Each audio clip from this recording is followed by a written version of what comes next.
दोस्तों इस वीडियो में हम बात करेंगे कि किसी भी विभाग से हम ऑनलाइन और ऑफलाइन दोनों मोड से किस तरीके से सूचना प्राप्त कर सकते हैं और कैसे अप्लाई कर सकते हैं।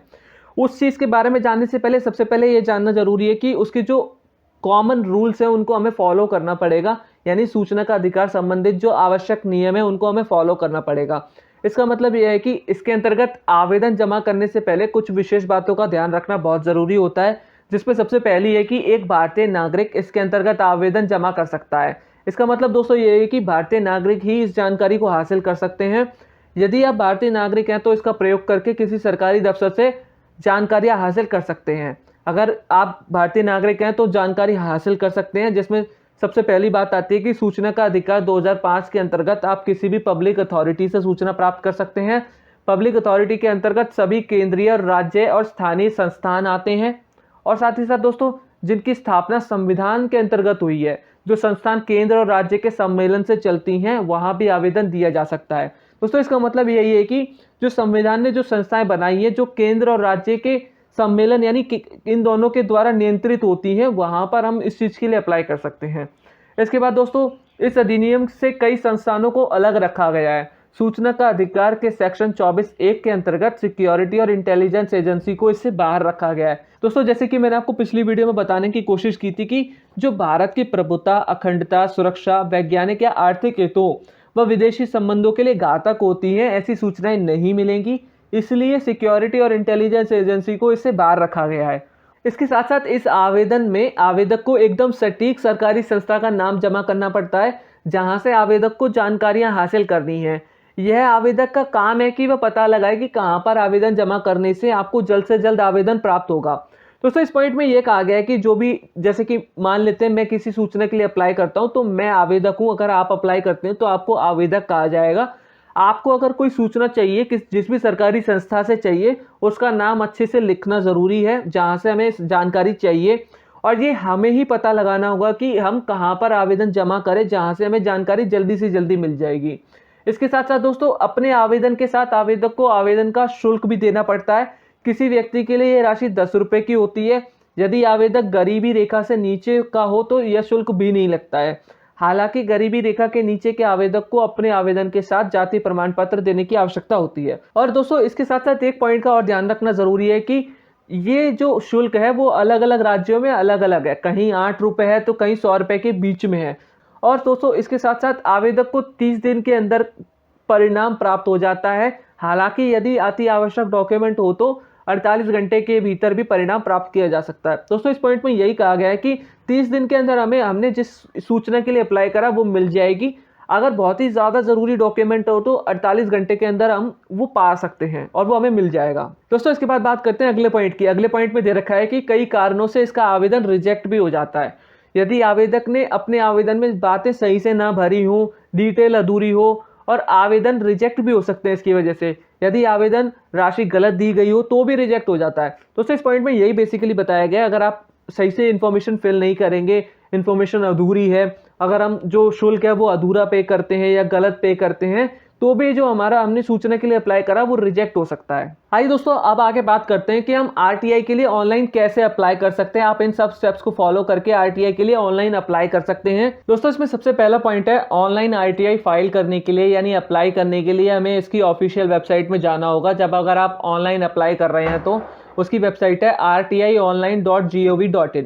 इसके अंदर सबसे पहले ऑनलाइन फॉर्म भरने के लिए आपको सबसे पहले सबमिट रिक्वेस्ट के बटन पर क्लिक करना होगा, जिसके बाद एक नया पेज खुलेगा जिस पर सारी गाइडलाइंस दी गई होंगी।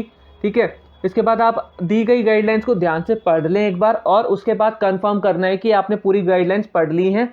फिर सबमिट के बटन पर क्लिक करें। सबमिट के बटन पर क्लिक करने के बाद एक नई पेज खुलकर आएगा जिसमें एक फॉर्म खुलकर आएगा।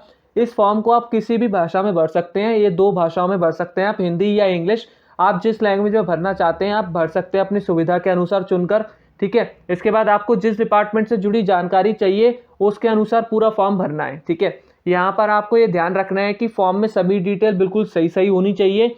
एक बार पूरा फॉर्म भरने के बाद उसे सबमिट करने से पहले आप एक बार फिर से अच्छे से पढ़ लें, चेक कर लें, एक बार क्रॉस चेक कर लें, वो ज़रूरी रहता है।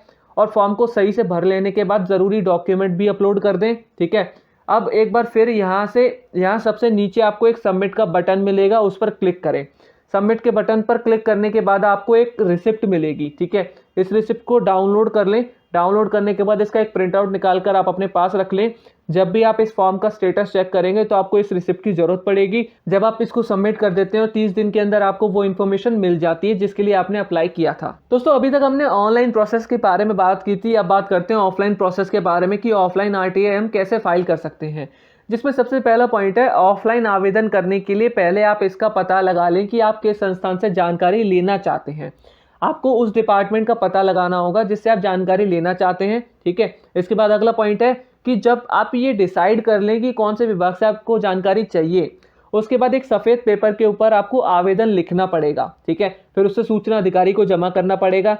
आप जिस विभाग में अप्लाई कर रहे हैं उसमें भी और सभी विभागों के अंदर एक लोक सूचना अधिकारी मिलेगा आपको, ठीक है, जिसे आप अपना आवेदन लिखकर जमा कर सकते हैं। इसके बाद दोस्तों, जब आप आवेदन लिखें, यानी जो हम पेपर पर लिखते हैं, जो आवेदन हम लिख रहे हैं, उस लाइन में यानी एज अ सब्जेक्ट आपको ये लिखना ज़रूरी है जिसमें आप लिखें कि आरटीआई अधिनियम 2005 के तहत सूचना की तलाश, ठीक है। आप आवेदन अपना इंग्लिश में भी लिख सकते हैं, हिंदी में भी लिख सकते हैं और दे सकते हैं, ठीक है। आवेदन लिख लें। उसके बाद आवेदन की तारीख और फीस के साथ 10 रुपये का पोस्टल ऑर्डर साथ में ज़रूर अटैच करें, जो इस प्रक्रिया को पूरा करने के लिए बहुत ज़रूरी है। इसके साथ साथ दोस्तों, जो लोग गरीबी रेखा के नीचे आते हैं उन्हें 10 रुपये का फीस देने की ज़रूरत नहीं है। उन्हें बीपीएल सर्टिफिकेट की एक कॉपी साथ में अटैच करनी पड़ती है, ठीक है दोस्तों। इसके बाद आवेदन पत्र में अपना पूरा नाम अच्छे से लिखें, पता लिखें, साथ ही अपना साइन भी करें। इसके साथ रजिस्टर्ड पोस्ट के जरिए से संबंधित कार्यालय में भेज दें और अगर 30 दिन के अंदर कोई जवाब नहीं मिलता तो फिर आप अपील अधिकारी के साथ अपील दायर भी कर सकते हैं।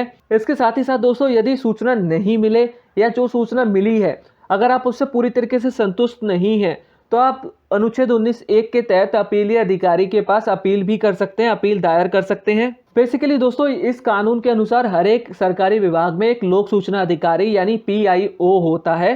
लोक सूचना अधिकारी की जिम्मेदारी होती है कि वो जनता को सूचना उपलब्ध कराए। बेसिकली उसकी रिस्पॉन्सिबिलिटी होती है कि वो सूचना उपलब्ध कराए जो भी व्यक्ति उसके लिए अप्लाई कर रहा है। क्योंकि दोस्तों, केंद्रीय सूचना आयोग ने 31 जनवरी 2006 के अपने एक आदेश में यह स्पष्ट कर दिया था कि सूचना क्यों चाहिए, क्या यह कारण बताना होगा? बिल्कुल नहीं। संपर्क विवरण यानी कि नाम, पता, फ़ोन नंबर, ये जो बेसिक डिटेल है, इसके अलावा कुछ भी आपको बताने की ज़रूरत नहीं है। दोस्तों, सूचना का अधिकार कानून आज विश्व के 80 देशों में कायम है और स्वीडन सूचना का अधिकार कानून की जननी है, यानी वहाँ से इसकी शुरुआत हुई है। सो दोस्तों, इस तरीके से टॉपिक यहाँ पर पूरा हो जाता है। उम्मीद करता हूँ आपको ये टॉपिक अच्छे से समझ में आया होगा कि सूचना का अधिकार कानून 2005 असल में है क्या, कोई भी व्यक्ति सूचना के अधिकार के लिए कैसे अप्लाई कर सकता है, यानी सूचना के लिए कैसे अप्लाई कर सकता है, किन डिपार्टमेंट्स में कर सकता है और उसके क्या क्या उद्देश्य हैं। दोस्तों, वीडियो अच्छा लगा हो तो वीडियो को लाइक करें, कमेंट करें, चैनल को सब्सक्राइब करें, साथ ही साथ बेल नोटिफिकेशन को दबाएं ताकि आपको फ्यूचर की वीडियोस का नोटिफिकेशन मिलता रहे और ताकि आपसे कोई भी इंपॉर्टेंट वीडियो मिस ना हो। और दोस्तों, इस वीडियो को अपने उन सभी दोस्तों के साथ शेयर करें जिनको इस वीडियो की ज़रूरत है। मिलते हैं नेक्स्ट वीडियो में। Thank you so much.